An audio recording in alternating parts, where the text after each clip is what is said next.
We posted a post on Instagram and asked for your questions, and we were inundated, millions of questions. So we're doing this video in 2 parts, and this is the second part: pregnancy and acne and what skincare you can use. So a lady called Ola London, acne breakouts in pregnancy, any product recommendations, and also P. Filera.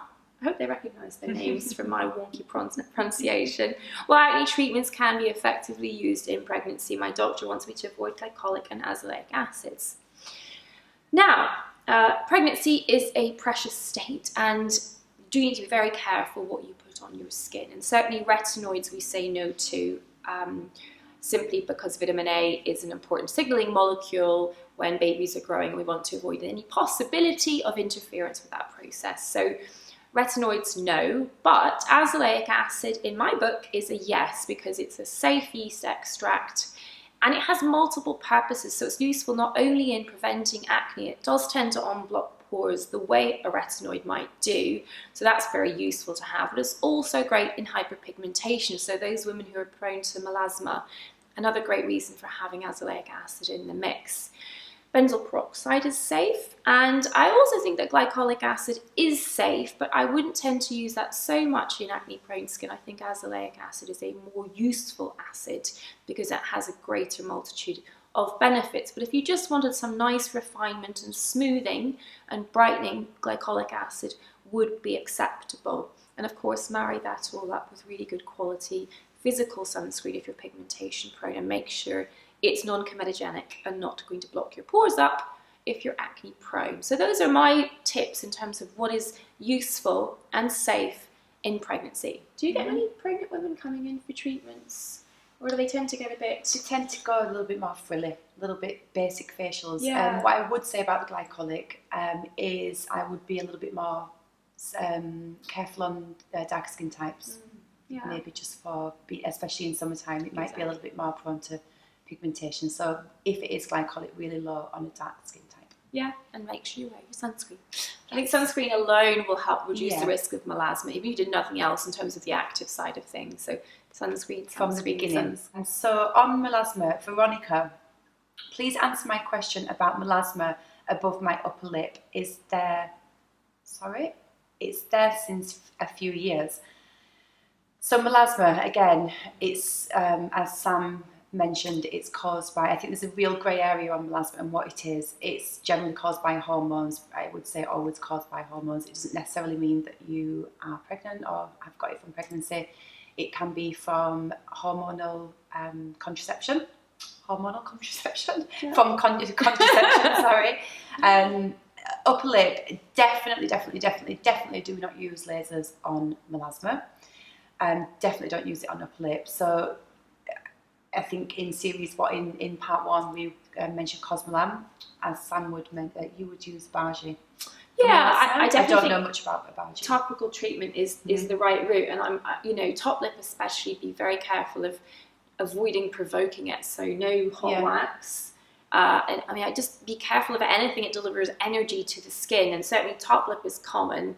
And I think probably the most annoying site, although it's also very common on the cheekbones, that particular sort of curve, almost sunglasses pattern area, and it's quite common on the forehead. And necks can get it too, but it's relatively rare, so this is more common places that you I've can never get had it anywhere else, just sides of my neck. That's just been in the last 2 years, and as far as I know, I've had no hormonal changes, but it does just happen in women, and I think women who tan more easily are definitely more prone to it. They've got a more unstable melanocyte. So I do think topical treatment plus absolute diligent sunscreen use. I mean, it's literally, even if you stay indoors, you still need sunscreen, because it's not even just UV, it's actually visible light, unfortunately. So tedious, relentless business of treating it, but you use Cosmolan to get good results. Yeah, and the Cosmolan at home is nice because you're in control. You can use it as and when you've got time, when you're not in the sun.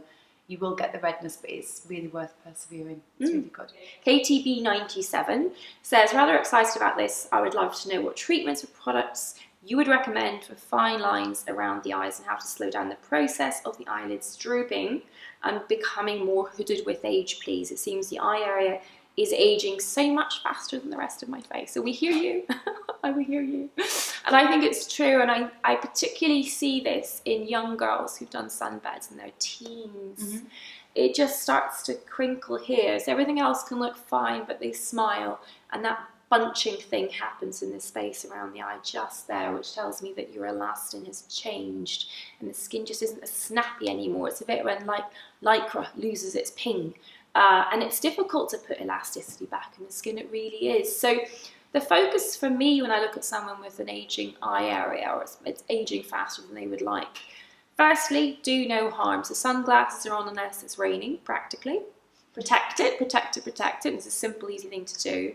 Sunscreen up to the lash line. It's amazing how many people don't actually put sunscreen on around their eyelids. You know, obviously they're avoiding it to not get it in their eyes because sunscreen stings, but you still must actively treat this area the way you would the rest of your face. Bonkers not to. And then you start to add in actives depending on what the issues are. If someone's more prone to duskiness under the eyes, vitamin C is going to be a great brightener and will help preserve collagen. And then gentle retinoids because we want to keep skin thick. But that needs to be done very cautiously, and best to start off with a retinoid based for the eyes so that you're not using the same retinoid you might use elsewhere on the skin. And then beyond that, you're looking at treatments, procedures, and fine lines here. Botox is the gold standard. For hollowing here, you're looking at dermal filler. And I think beyond that, devices can help tighten, and then there's surgery. So that's kind of the spectrum of things that's out there. I think, sorry to interrupt, Sam, maybe preventing, obviously it's not easy to tell someone how to prevent when they've already got the problem, but you need to be looking at what you're using on your eyes, as in eye makeup remover. I always try and get clients not to wear waterproof mascara because I think it's really difficult to take off, which means rubbing, dehydrating the skin with whatever product you're using for the makeup remover. Also, too much rubbing obviously will dehydrate the skin too. So look at what you're using that's causing that, as well as what you would do to protect and treat afterwards. So we've got Pam Pam. Hi Pam Pam. Yes, laser treatments for broken capillaries on the face. So as long as you haven't got the broken capillaries with rosacea, and going back to what Sam said on video 1, with active rosacea and the spots that come with that, broken capillaries can be really easy to treat with laser. I use personally a dye laser, which probably wouldn't make too much sense to many people.